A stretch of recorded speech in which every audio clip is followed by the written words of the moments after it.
Okay, so we're going to be discussing the idea of self-care struggles.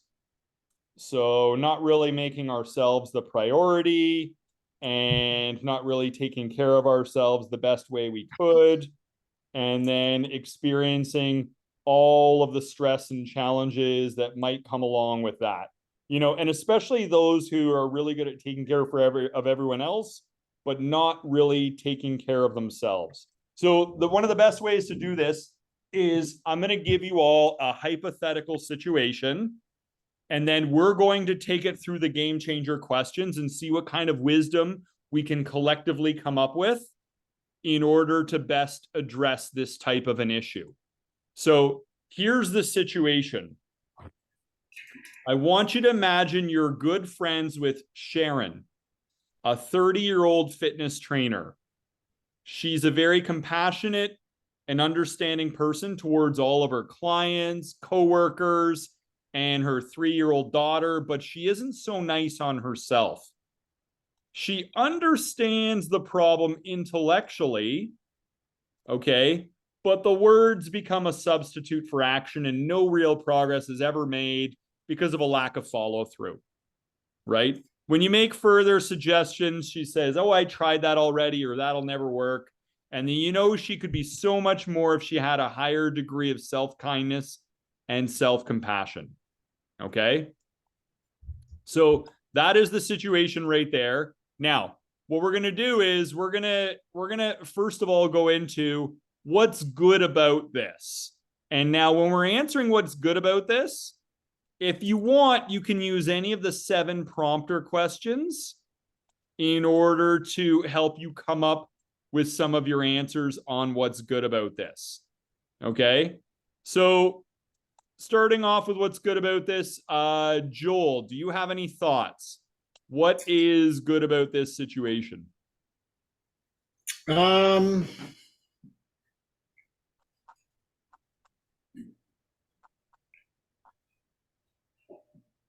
Say the situation again. Okay, well, self-care struggles. There's a person, we're going to say Sharon, Yeah. and she Yeah. has ongoing self-care Well, struggles. it's good to have awareness that you need to change, Ah, because if you don't have that, then you don't have anything to know. You don't know where to start to work on it. beautiful. Yeah. We're all aware of the issue.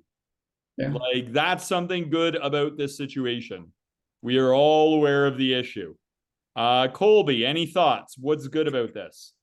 I would say because she's falling into like some people-pleasing tendencies, this could even be a form of motivation where if I can't do it for myself, then I'm at least gonna do it for somebody else. That's true. So we can identify that, there are some people pleasing tendencies going on here, and there are some solutions for people pleasing, even at least initially taking care of ourselves for others, so that could definitely be helpful for sure. Cootsie Patootsy. Well, I was going to go with maybe why she should be so grateful to be able to have the opportunity to change and to sit back and be able to think about things and change. Yeah, absolutely. So there's potential for improvement here, right? We're aware of the problem. We might also say that what's good about this is this is an opportunity to get better at one of the most important life skills, self-care. The more you nourish yourself with self-care, the more energized you are to support everyone and everything that matters in your life. What a beautiful opportunity. I'm glad it's uncomfortable. Because of the fact it's uncomfortable, you're going to be motivated to finally deal with this habit, right? Colby? No, I don't think I have anything else to add yet. Oh, I thought you were doing this because you had something else to say. Oh, no, I was just thinking. Okay. And I think, what else is good about this is no matter what, there will always be people who care about you more than you may care about yourself. Right? There are people who try to help you correct your ways, help you heal, and everything else. That's also something good about the situation. And, you could also, this could be the beginning of a really good relationship with yourself. So, all right. So we got a bunch of things for what's good about this. Are you there? I am now back. Okay, Chris, did you have any thoughts on what's good about this situation?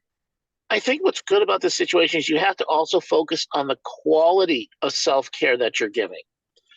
So it's not just enough to say, I'm reading a book, I'm listening to some nice music.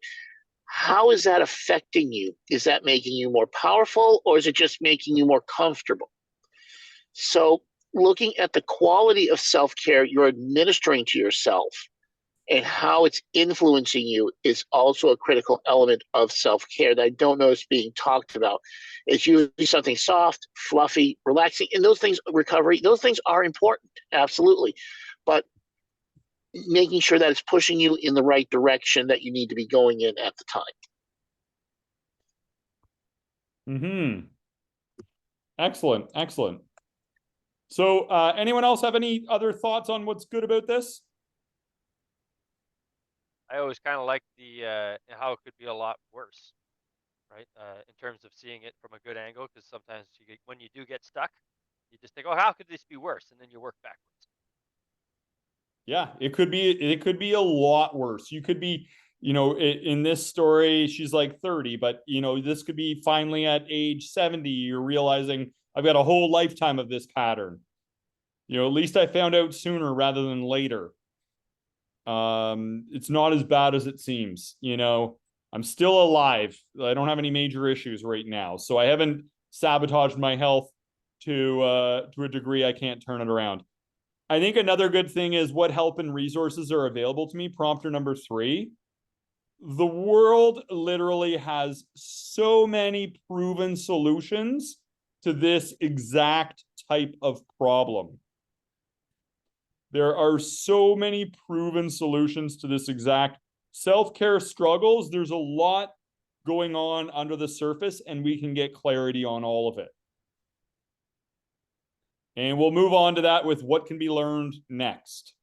So, what can be learned? Anyone have any thoughts on what can be learned in this situation? New ways to treat yourself. Okay, yeah, you can learn new ways to treat yourself. Also, let's think about something a little bit deeper. Like, what is the nature of this problem? What is the root cause of this problem?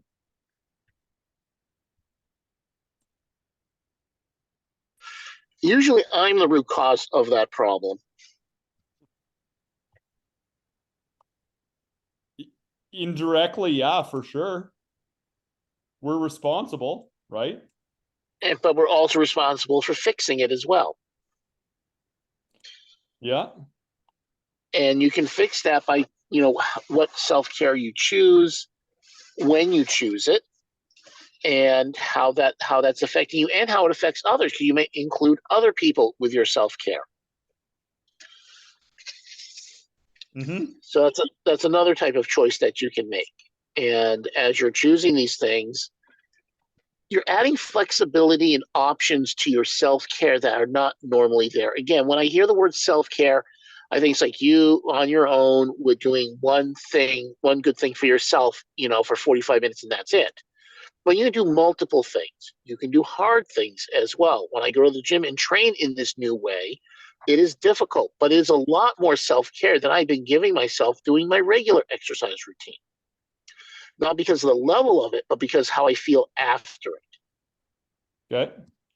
And taking the sorry, continue. in order to take that option of having a trainer that's pushing you much harder than I would normally push myself in the right way, it really makes a big difference in that level of self, that when I'm leaving the gym, I felt like I've done good quality self-care that I can be proud of, as opposed to sitting down and reading a book for 45 minutes, which again, for somebody else, that would be perfect. But for me, choosing these options and changing how I'm doing this self-care has made it so much more, has amplified it so much more that it's something I crave now.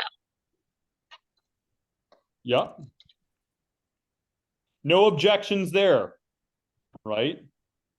But under the surface, people have subconscious objections to self-care, which is one of the things we'll talk about and unpack, that we can learn about that's going on under the surface, because the behaviors are usually an outward reflection to something going on inside that's not okay.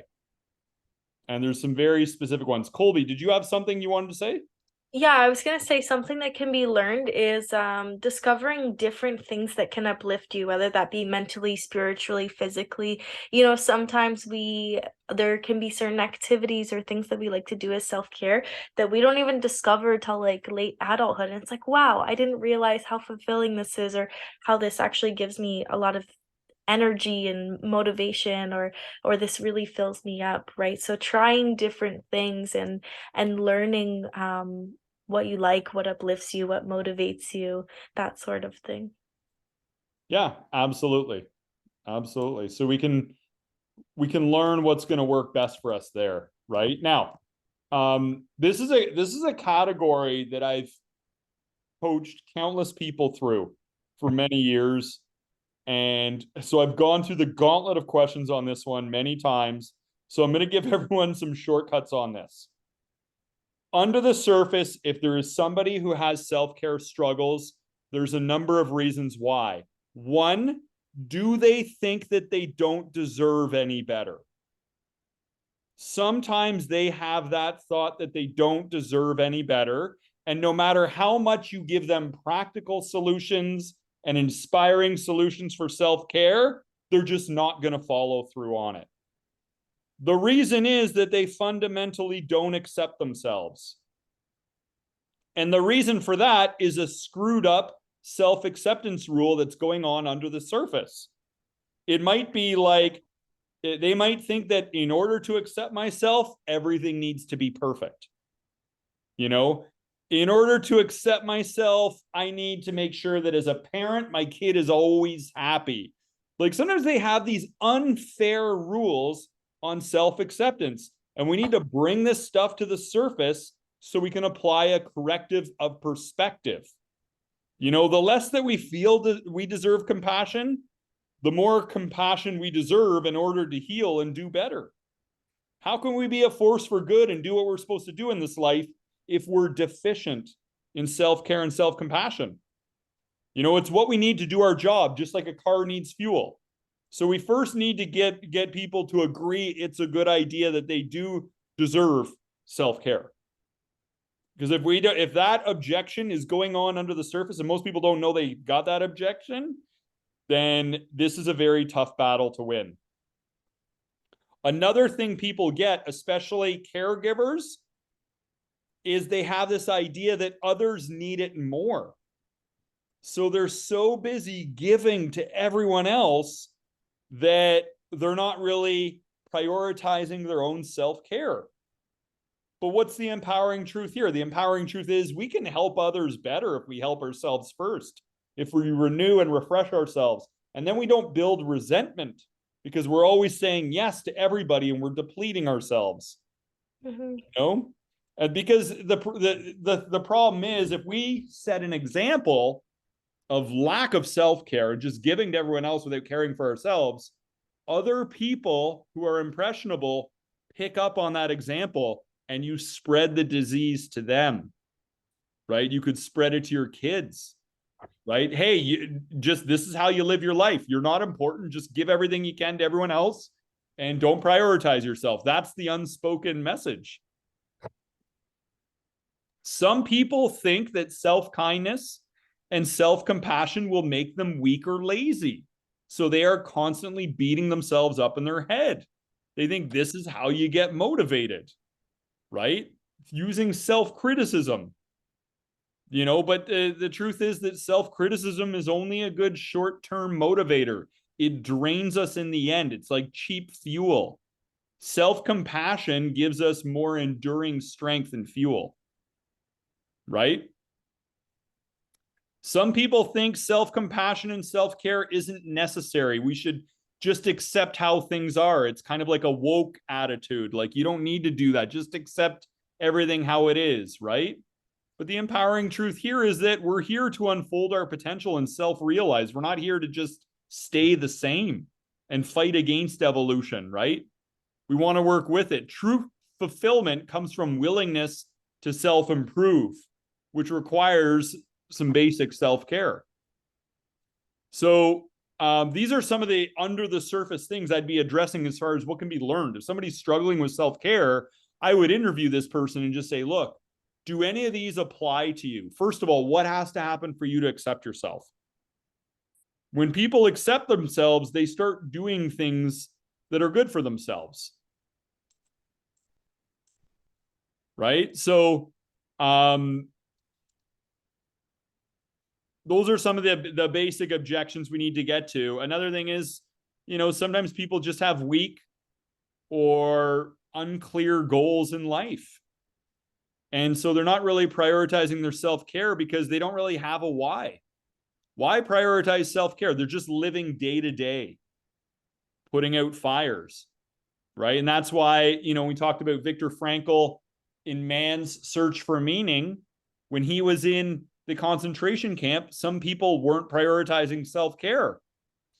And it was because those people had no clear idea of their purpose. Why prioritize self-care if you don't know what it's all for? So we might need to help somebody get more clear on a compelling purpose and mission for their life. And remind them, like, who are you here to love and care for? Do it for them. What kind of experiences do you want to have in life? Do you want to travel someday? Do you want to see your kids get married? Do you want to be a grandparent someday? You're going to need to take care of yourself if you want to do that, right? What kinds of things do you want to learn about in your life? What kinds of things do you want to see? Do you want to do? What kinds of things do you want to have? What kind of things do you want to experience? What kinds of things do you want to experience again? And then, what do you want your legacy to be? How do you want to leave this world a better place? How do you want people to remember you?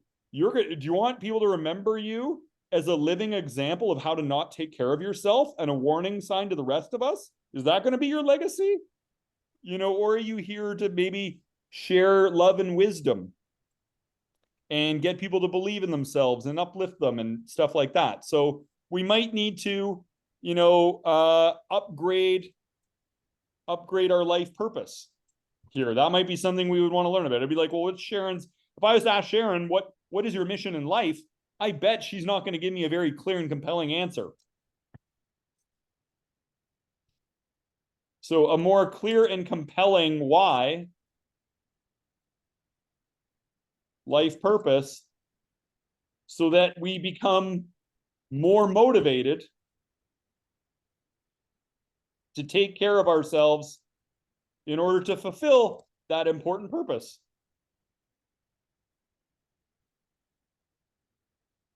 I can't tell you all how many times I've coached people through self-care. And majority of it is they just don't accept themselves. But every single one of the people that I've chatted with should accept themselves because they're great people and everyone else accepts them and loves them. But then under the surface, they've got this confused idea of what needs to happen in order for them to be acceptable. Right? Mm-hmm. But this is one of our biggest life assignments, is learning how to love and embrace who we are without getting discouraged and without getting too down on ourselves. I feel like for me, I find a big problem is that not enough people know how important self-care is. So they don't schedule it in the to-do list before they schedule everything else. So, and sometimes it's not necessarily comes from a place of unworthiness, but sometimes it can come from a place of they just don't realize how important it is to put yourself first.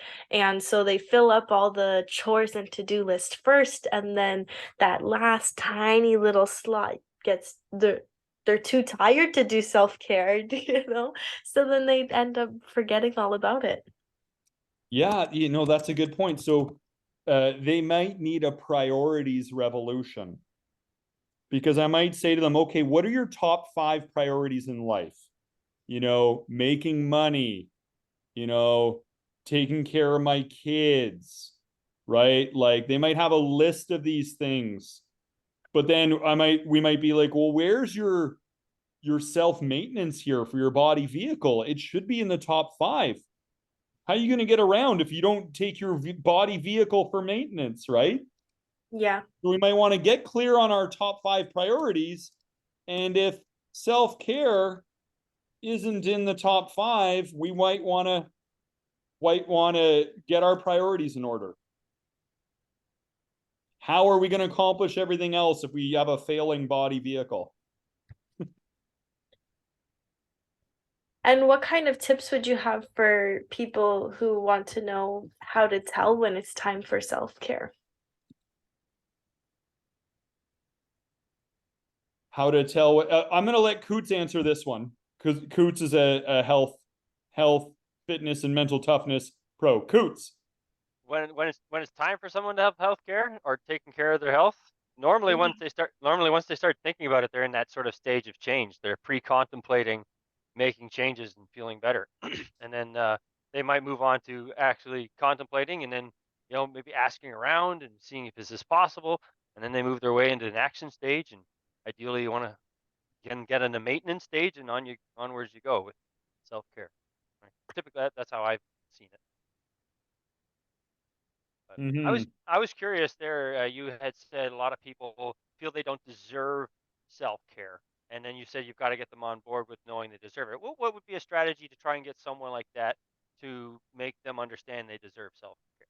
Yeah, perfect. Okay, and a lot of times when people don't think they deserve self-care, they think that they're like, a lot of times it comes from religion, that they feel like they're eternally guilty because someone named Eve ate an apple one time.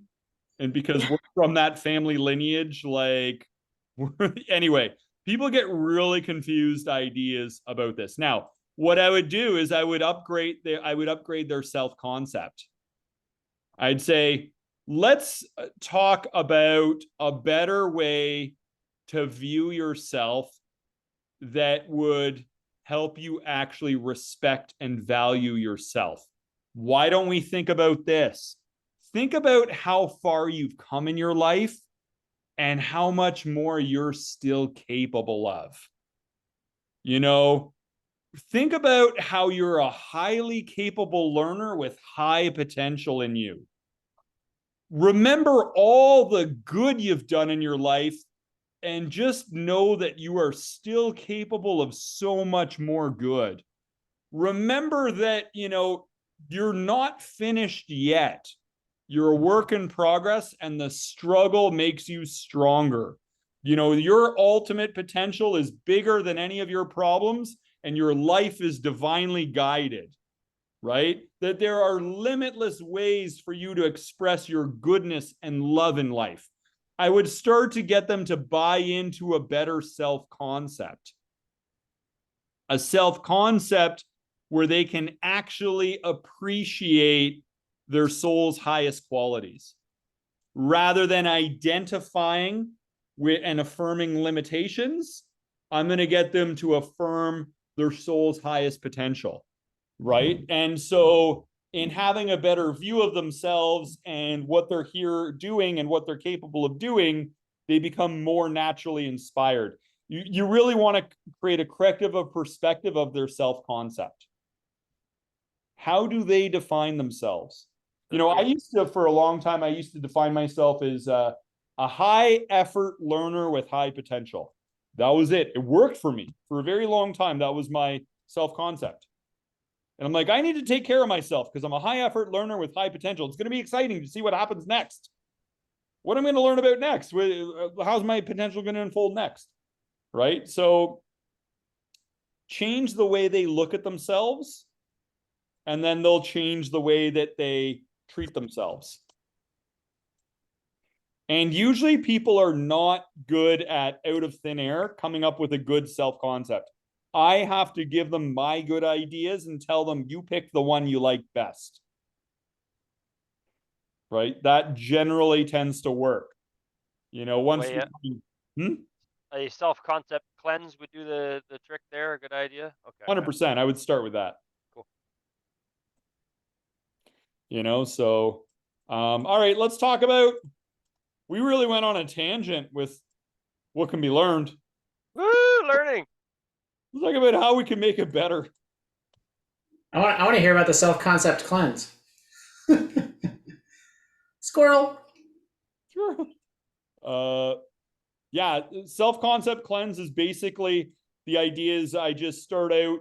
I think we've done it. We did it in one of our calls previously. You might not have been on that one, but it's basically just taking what your self view is, your self concept, your rule. Okay. So I just say to somebody like, okay, I need you to fill in the blank. What has to happen for you to accept yourself? And they answer it with the first thing that bubbles up out of their brain. And it is usually very unfair. It's very demanding. And it's not very realistic. Okay. Then I score it 1 to 5. And I score it on the empowerment scale, and they get a score 1 to 5. Most rules are not very high. Okay. And well, I mean, just stop me if I'm blabbing too long about self-concept cleanse, but you know, since you asked, I want to be able to help satisfy your curiosity on it. So I'd say, you know, can you satisfy this rule all by yourself? A lot of times people's self-acceptance rule, I need to make everyone else around me happy. That's a horrible rule, because so many times you're going to be doing the right thing and people are going to insist on being miserable. And then great, now you got 2 miserable people instead of 1, you know? So it's like people say, I have to make my family happy. Horrible self-acceptance rule. I have to feel accomplished and respected by other people. Terrible. We don't want to have it depend on anybody else, right? Number 2, we want our rule to be clear and concise instead of being obscure, vague, or ambiguous, right? Like people will be like, in order to accept myself, I have to be happy. Well, how happy? How often do you have to be happy? How happy do you have to be? Like, that's such a vague target. It's not, it sounds good and people say this kind of stuff, but it's not actually really good, you know? And who gets to decide when they're happy? They do, and they can decide to be happy at any moment. Yeah, exactly. That's a relative thing. People say, I have to do a good job at work. Do a good job at what specifically? How good? How often do you have to do good? Like this is not like people give really, they think these answers are smart until we evaluate them. You know, another thing, number 3 is, can you accomplish this today if you wanted to? So if somebody says, in order to accept myself, I need to graduate school. Well, you can't accomplish that today. Why put self-acceptance way out in the future? You need it now to strengthen you for the moment. We want something you can accomplish today. If somebody says, in order to accept myself, I have to be married and have kids. Horrible. Why put that way out in the future? You're weakening yourself by keeping your self-acceptance way out there in the distance. Mm-hmm. You know, we want to have it be also number 4, we want to have it be focused on potential instead of an outcome. So if somebody says, I have to be number 1, that's terrible, because a lot of times you'll be number 1 when you don't deserve it because of fluke, chance, whatever. And then sometimes you'll be really being number 1 in effort and everything else, and the outcomes just won't be there. So we don't want to put ourselves in an abusive relationship by tying our self-acceptance to these outcomes that are in such flux with so many factors outside our control, right? Yeah, my 12-year-old's a great case study because he just makes his happiness based on whatever the kids in school say to him. And it's just so many people have, the highway to misery and the dirt road to happiness. They just make so many rules, and only if this, and this happens, then I'll allow myself to be happy. Yeah. And that's number 5 is it simple without too many different conditions to satisfy all at once? Somebody might say, in order to accept myself, I need to be a top musician, be free of shoulder pain, be below 15% body fat, bench press over 250, have my body fat, like whatever. Like, my kids need to not be fighting. My wife should be happy, and I need to have no knee pain. They have too many conditions. So those are the 5 different criteria I evaluate somebody's self-acceptance rule with. So I can see, okay, your rule is a 1 out of 5, a 2 out of 5. let's upgrade to a 5. Let's change the way you look at yourself. Let's have a better attitude towards how you regard yourself. When you have a better attitude towards how you regard yourself, you'll take care of yourself better. Yeah, what if the rule is every day I wake up and I'm alive is a great day? Easy to fulfill. I mean, I would say also, is it working for you? Right? Is it working for you? Every day being a great day, easy to fulfill. I would try to tie that back to, but how does that relate to your self-concept though? Because it doesn't actually, that one's called what's called a bypass. It's finding something else to take sort of like joy in, but it doesn't address the actual self-concept. I would say, you know, that would be more applicable to like a happiness rule. Like, in order to feel happy, I need to appreciate the fact I woke up today and there's so many things going around me I could appreciate. That's a better happiness rule for sure. Self-concept may not be as applicable to that unique aspect of the psyche. Anytime I appreciate anything that I've done for someone else or for myself. Yeah, so for self-concept, you could say, in order to accept myself, I need to appreciate the things I've done, the good things I've done in the past, and, you know, acknowledge that I'm still capable of doing more good things for myself and others. Beautiful. Beautiful. That's good. That works. Like, it's still based on your potential to express your inner goodness into the world. I feel like also one thing that can maybe kind of sort of help somebody shift their mindset into being ready for change in this area is asking themselves what will happen if they continue along this path. What will happen in the next 1 year, 5 years, 10 years? What will happen if change does not start to happen in your life? And then you can make a list of what are things that are possible once change happens. You're right. Absolutely, Colby. I love it.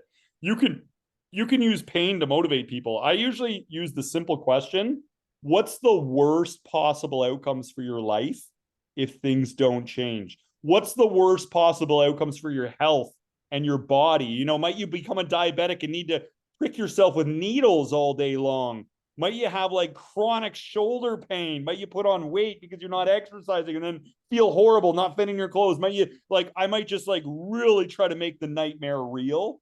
It's kind of like the way Dickens process. Yeah, the way that you know, Scrooge experienced it.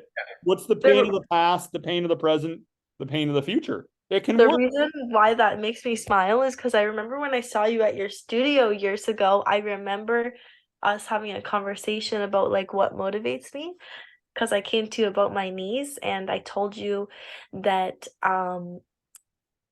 because I was feeling unmotivated, I didn't want to do the exercises. And so you asked me, like, what is your motivator right now? And I said, I don't want to be like my sister because her knee, she has the same knee condition, but like so much worse to the point where it's made her like not very mobile. And she's in pain like every day and she can't really do like a whole lot of things. And then so I remember doing these exercises and we're like, don't be like your sister. There you go. It works. It works. Whatever works, right? So now I think another thing too is when we're making things better, we want to make sure that self-care and self-compassion is legit. Yes. Okay. Some people will pig out on a bucket of chicken and be like, look, I'm being good to myself. A bucket of fried chicken, or just eat a big tub of ice cream. It's like, look, excessively gratifying your cravings, desires, or whims is not self-compassion. Giving into self-indulgence is not self-compassion. Self-compassion should be helpful. Yes. Right? I feel like some people, they get absorbed in their own unhappiness. They're like, I need to be with all my dark emotions and everything else for self-compassion. It's like, no, that's called self-pity. That's not self-compassion and self-care. That's a confused idea as well, right? Sometimes people do nothing for self-compassion and they think, I'm just going to do nothing. And I'm like, no, if a baby is crying, you would help the baby. Doing nothing is called passive avoidance. you need to be doing something helpful out of self-care and self-compassion. You know, and other times people get overly involved with their own needs while disregarding and forgetting about others, you know, and that's called egoism. And that's not necessarily helpful, because the happiness of others is necessary to our own happiness. And we have to be positively pro-social for our own good. So we don't need to get too self-absorbed, or it works against self-care and self-compassion. So I find those are four big hurdles people have. Is they use faulty self-compassion methods, and they call it self-care and self-compassion. And then I see people post this stuff on like Instagram and stuff, like, oh, you need to be one with your depression, and you need to like sit in your depression and everything else as self-care and self-compassion. I'm like, what? This is just a rumor you're starting. It that actually makes things worse. Go ahead, give it a try. Like, you know, so there's a lot of, I find that navigating this territory, like, it can be a razor's edge for people to learn the art of true self-compassion, because there's a lot of confusing ideas out there, right? So I think I digressed a little bit, but you know, we really need to decide it's a good idea. I think that's the key thing. And we really need to not get down on ourselves, because a lot of times people don't accept themselves because of difficult things they've done in the past, mistakes and everything else. I encourage everyone to see their innocence. No matter what screwed up things or bad or wrong things you did in your past, it seemed like a good idea at the time. Admit it. It did seem like a good idea at the time. However, if you knew better, you would have done better back then. So you just didn't know any better. You need to see your own innocence. If you knew better, you would do better. Everything bad you've done seemed like a good idea at the time.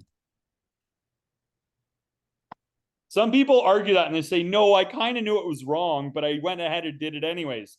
That means the minority of your intellect thought it was a bad idea, but the majority still thought it was a good idea. That's why you carried out that behavior.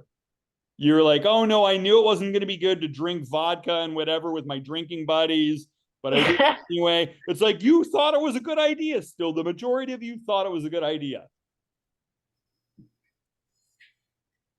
So that's a big one with self-care and self-compassion. I need to convince people of their own innocence, because they're too hard on themselves because they demanded more of themselves when they just were doing the best they could with what they knew at the time.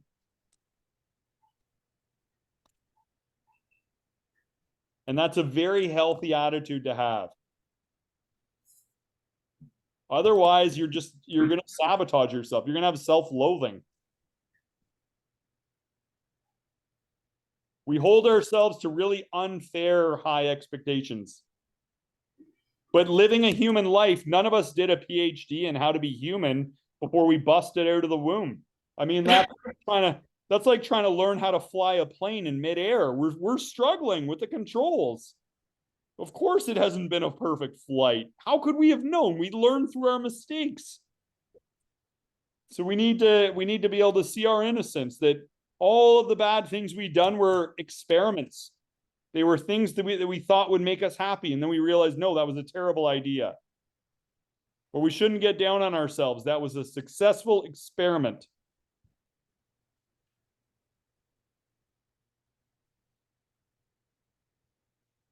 So I think, let's talk about how to make it better when it comes to self-care. How to make it better. Oh, Coots, do you have any thoughts? Self-care, how to make it better? Yes, surround yourself with way more people who think the same or are already doing the self-care stuff. Get your group more self-care focused. He brings up a really good suggestion, which is, basically you become like the people you surround yourself with. So if you want to have better self-care, surround yourself with people who prioritize self-care, because their thoughts, their conversations, the things they say in your company become the fabric of your subconscious thoughts.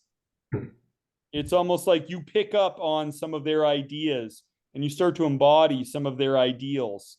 So yeah, surround yourself with good influences. Great suggestion. Joel, any thoughts on how to make it better?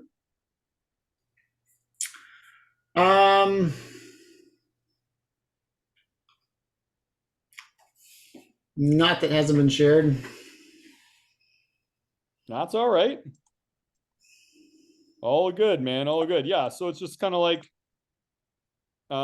you could even have, well, Joel, let me ask you this to put it in a different way. What is a self-care thing that you enjoy doing that's good for you? So for me, I tend to think too much. I use my brain a lot, and so anytime that I can decompress, whenever I take the time to meditate, which I don't usually, that's really nice. But especially if I go to like a relaxation massage, where I can just like zone out for 90 minutes and not have to think about anything and just listen to relaxing music, and have a massage. It's pretty fantastic just to be able to decompress. But also even, just having a better empowering things. Like sometimes I think it's easy to get caught up in, this isn't really self-care, but people will use like social media or like something for distraction to get away from whatever they normally do. And for me, I've realized a lot, even just going outside, getting some fresh air, going for a walk, like doing something to just immerse yourself in nature. For me, and my love of nature. I mean, I love going out on the river, fishing, immersing in nature, backpacking, hiking. To me, it's just wonderful because we're surrounded so much by screens these days that it's just nice to be able to disconnect and do what we're here to do. Love it. Love it. Excellent. Yeah, I know. I always I enjoy all your photos, seeing you fishing in the most beautiful and serene settings. I do have space on my boats. If anybody would like to go through one of only 7 temperate rainforests in the world on the Olympic Peninsula of Washington State, it's pretty magnificent. I'm on my way. It's a magical experience. I love it. Chris, are you there? Do you care to share self-care, favorite ideas for self? I know for Chris, it's working out. Like he loves working out and stuff, as he mentioned there. Oh, he's on. Chris, can you hear us?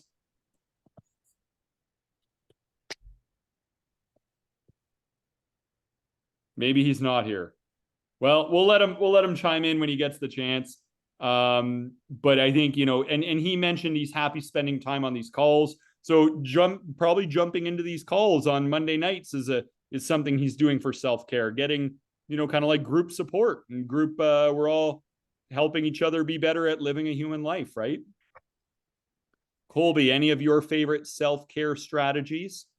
Yeah. So one thing that I wanted to say / recommend is schedule your self-care first. Like before you fill out your to-do list, pick a time in the week or day for self-care, and typically do self-care first thing in the morning. Don't wait till late at night before you go to bed, because then you're too tired to put the maximum amount of energy and effort into yourself.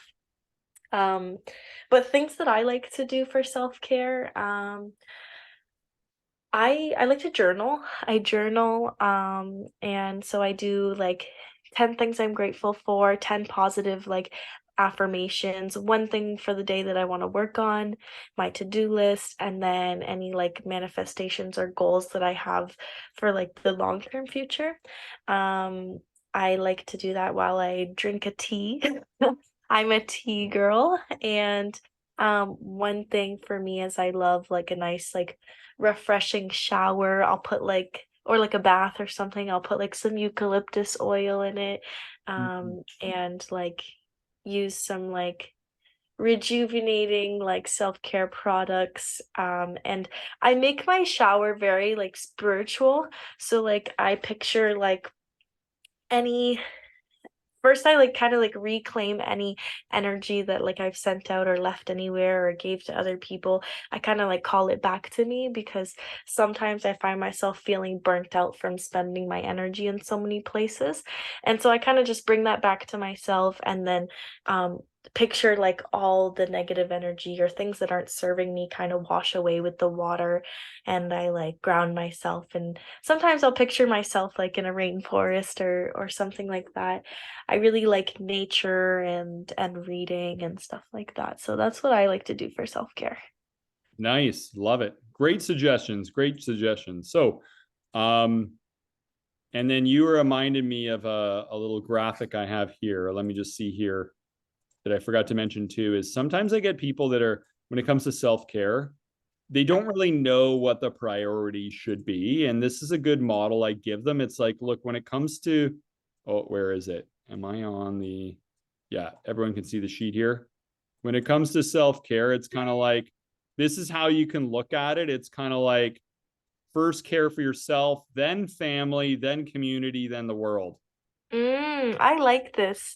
So a lot of times people will focus on, you know, making everything better in the greater world, but everything's a mess at home and with themselves. Mm-hmm. And they use it as a way of distracting themselves and bypassing again. So I'll send that document to all of you once we get off the call. I'll link our talk today onto this document. And then Yeah. Colby, I actually know the guy that made this. You'd like him. He's really good. I know the guy that made that graphic. Another thing, did you say that there was a sheet for priority revolution or no? Yeah. Okay, could you send both of those? You know what, Colby? I already sent it. Did you not see it in the chat? Hold on. Colby, take a Chat. look in the, do you have the chat function open? Oh, do you mean like on Zoom? Yeah. Oh, I don't see it. You don't see, are you sure you don't Oh, see just it? now. That was a priorities. What was the other one you asked for? The one that you just showed us. Oh, I'm going to send that. I'm going to link the video on that one. Oh, okay. And then I'll send it. But did you ask for the self-concept cleanse handout? Joel, Joel, yeah, it was Joel. Yeah. Joel, didn't you look in the chat? It's in the chat. What? What? Oh my gosh, it's totally there. Yeah, what's wrong with you guys? I mean, just kidding. All right. Let's go into, okay, so we get to the end here. Wait, Brendan, you didn't say what you do for self-care. My main thing is prayer and meditation, twice a day, first thing in the morning and late at night. And I might, if I really want to go deep, I might burn some incense, you know, but I do these energization exercises. I go into my prayer routine. It kind of like helps me relate more to my divine nature rather than my human nature, helps me reprioritize my to-be list. You know, I say the, twice a day, I say the prayer of St. Francis, because that reminds me, well, it's make me a channel of your peace. It's not really, Francis didn't really come up with it. Doesn't matter. But it's all about your values. You know, Okay. where there's hatred, let me bring your love. Where there's injury, let me bring your healing. Where there's doubt, let me bring true faith in you. Where there's despair, let me bring your hope. Where there's darkness, let me bring your light. Where there's sadness, let me bring ever joy. Grant that I may never seek so much to be consoled as to console, to be understood as to understand, to be loved as to love with all my soul. Make me a channel of your peace. It's in giving we receive. It's in healing we are healed. It's in dying we're born to eternal life in you. So I repeat that twice a day because that's my to-be list. It's all about giving rather than self-seeking, right? Mm-hmm. In terms of love, understanding, and everything else. But that's actually self-care because I'm optimizing my to-be list. So I don't get, it's not good for self-care if we get too self-focused and self-absorbed and selfish and everything else. So that would be my main self-care things, and meditation. Right. So, but I think those were Joel's too. I think Joel said those ones too. So that's not really, a unique answer. Sorry, Colby, that wasn't a unique answer, but those No, it's okay. It was unique because you explained in detail what it makes it unique to you. yeah. So it's just kind of like plugging into my values and my to-be list twice a day is my main self-care routine. If I get that right, I get everything else right. It's all about attitude is everything. And self-care comes down to having the perfect attitude under all life circumstances. But we need to stay in touch with those attitudes we want to embody in our daily life. I find that too often we leave attitude to chance and we have poor form on it. We get caught up in whims and impulses and everything else. So it's like, I think a really good thing for self-care is to check our attitude twice a day. All right. Final thoughts, key takeaways. Coots, final thought, key takeaway from today's conversation.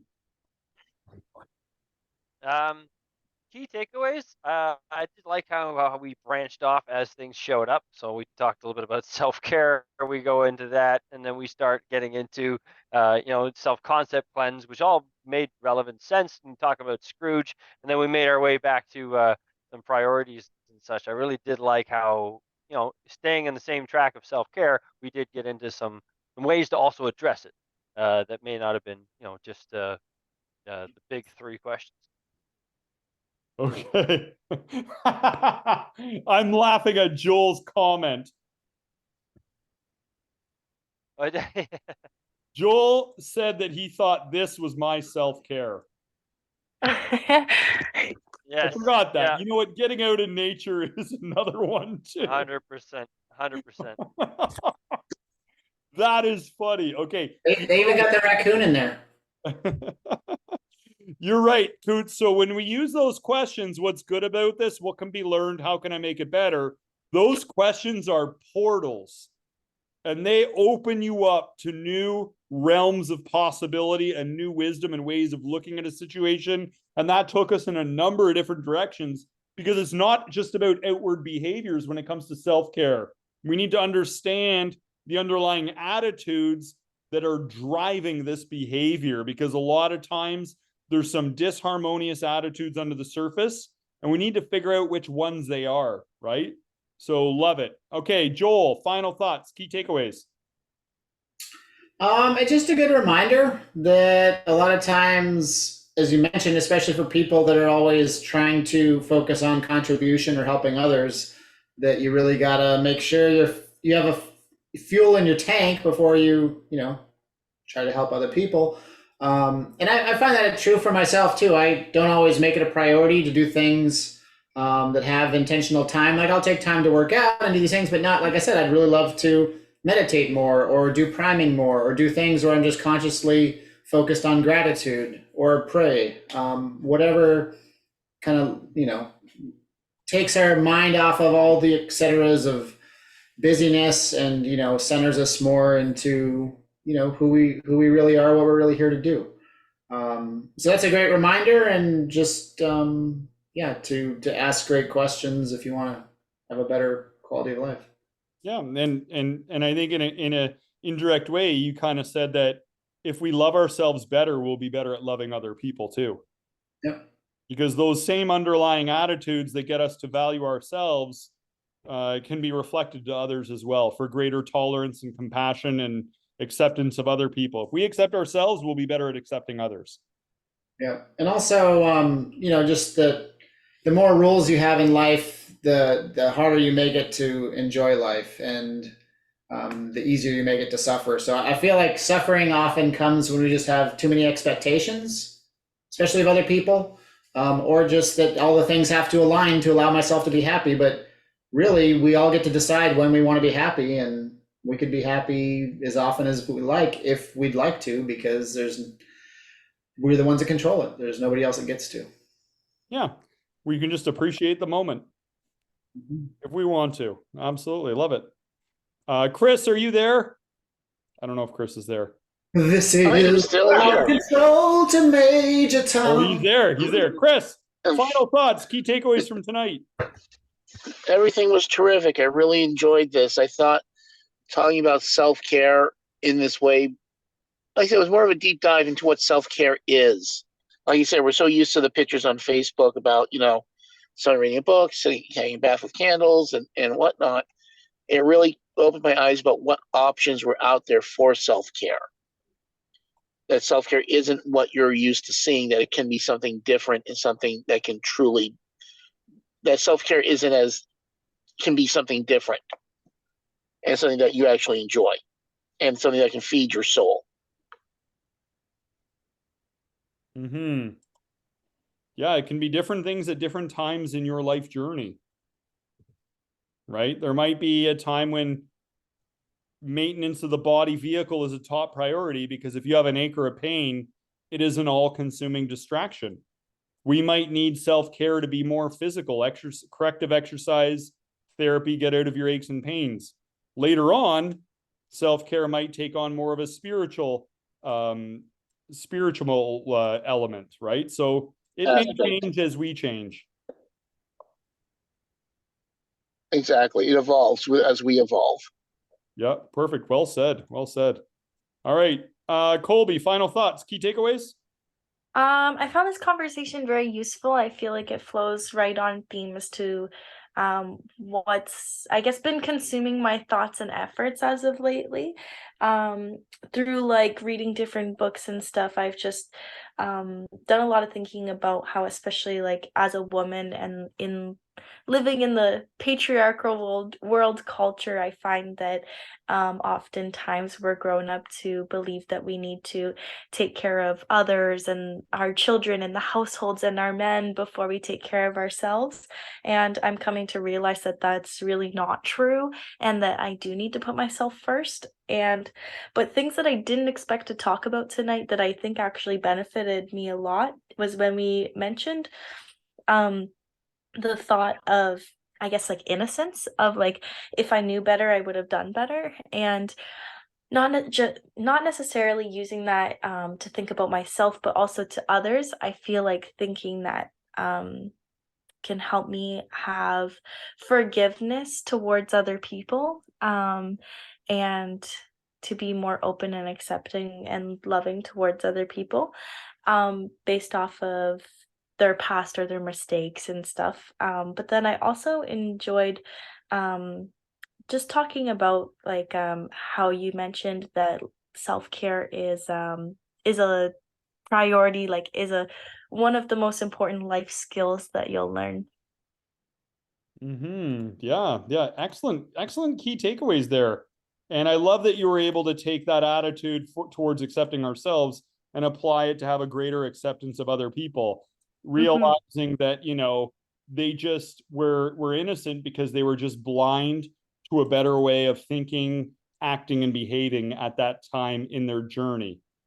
Although, like ourselves, they are a work in progress, and they are just experimenting with different ways of thinking, acting, and behaving. And if it doesn't work out, they'll learn and move on from there, right? So perfect. All right, everyone, awesome job out there tonight. I'm off to India for 6 weeks. I will reconnect with everybody when I get back.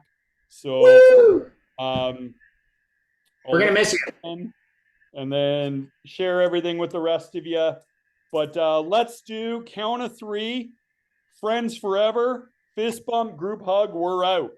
And just want to honor each of you for being on this call tonight, sharing your thoughts, your wisdom, and your life experience to hopefully better anyone else who might come across this conversation in future. All right, everyone ready? Count of 3, friends forever. You all have to do it. Nobody gets off this call. So we all insist on being friends forever. There we go. 1, 2, 3. Friends forever. Friends forever. Enemies for never. Group hug. Group hug. See you all later. Love you guys. Bye, everyone. Have a great week. Love you.